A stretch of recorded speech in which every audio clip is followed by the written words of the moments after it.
So, one of the things that I see people getting really hung up on in the sphere of both nutrition and fitness and just change in general is this idea of why. And I don't think it really matters. Hey guys, Jeb Stuart Johnston here. So we want to dive in a little bit, further into this series. Today I want to examine this idea of why. This idea of in order to see change, we need to delve into some kind of deep-seated issues or childhood trauma, or we have to have some great reason to do something. And I just don't agree. I've worked with a lot of clients, well over 1,000 clients in my lifetime. My personal development and growth has been working with some people in the field of psychology, both sports psychology, in the realms of addiction and just general mental health, and trying to understand people better, understand behaviors better, and understand kind of what drives us. So one of the things that I always came back to, and this was something that was a big focus of me when I was working, earlier on, was this idea that I had to find the why, that I had to find out what was driving each person in order to see the maximal potential in growth. I found that it wasn't really effective. I found that we sometimes were chasing something that didn't really matter. Through my own kind of desire to understand this mechanism a little bit better, I started digging into seeing what are the greatest whys that could really exist out there. And for me, the one that really comes down to is there's probably no greater why on earth than a mother who's pregnant, right? So in this scenario, a pregnant mother would do almost anything on earth to alter her behaviors if those behaviors were damaging to a child, correct? Yet we see over and over in the realms of addiction, alcoholism, women who are unable to extinguish those vices in the interest of their child. Women that cannot change their behaviors due to an addiction.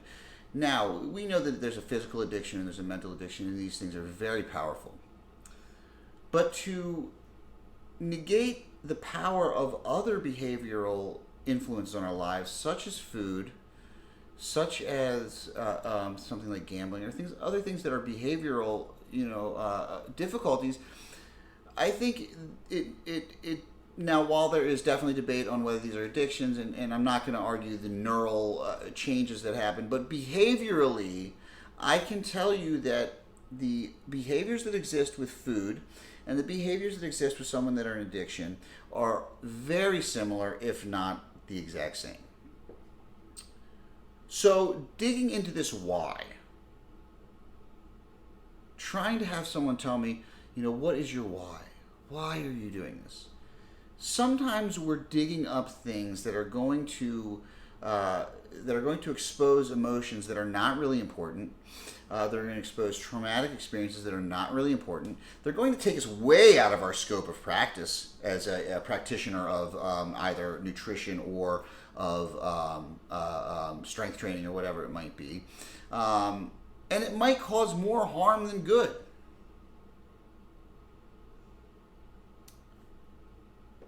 Instead, of focusing on the why, instead of focusing on trying to figure out what it is, because I'll tell you, every single person that I work with, when you ask them their why, what is their why? 90% of the time, it's their kids. 90% of the time, it's it's their wife. If they're if it's a weight loss issue where they medically have issues, then it might be a doctor's visit. Those things are still very short-lived. They're still very external. Everyone that tells me that their kids are their reason to do something, I can say that's great, but you're not going to achieve it if that's your reason. It has to be about you. It has to be about you. It can't be about someone else. It's never going to work. It can drive you for a little bit. It can get you through those first few weeks. But I'll tell you, when you talk about lifestyle change, the first part is very easy. It's the long-term effect. It's the sustainability that becomes difficult. So, how do we then find a driver for behavior change? It's really what? What is it that's holding you back? It's not the why. It's not what happened when you were a kid. It's not what happened when you left for college. No, the what are just the mechanisms that are holding you back. So if we can identify those things, hey, on nutrition front, hey, I tend to eat every day. I mindlessly snack from 2 to 4, and that's throwing me off. Cool. So what's going on from 2 to 4? Well, my kids get home from school, and I'm really stressed out.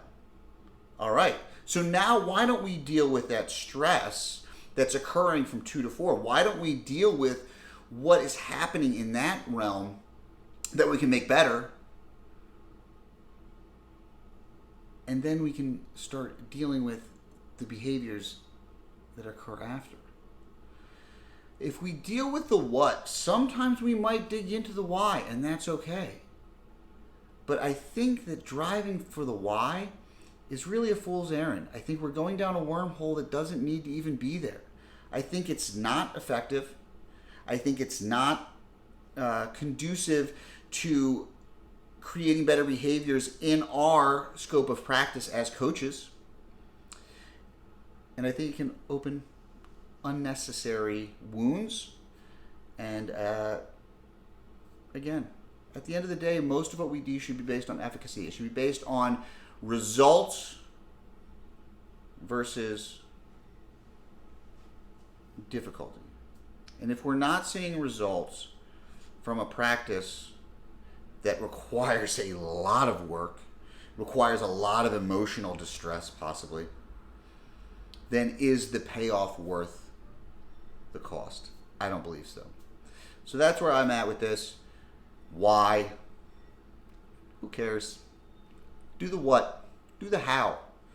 Let the why be. It's really not nearly as important as I think a lot of us have made it out to be. All right.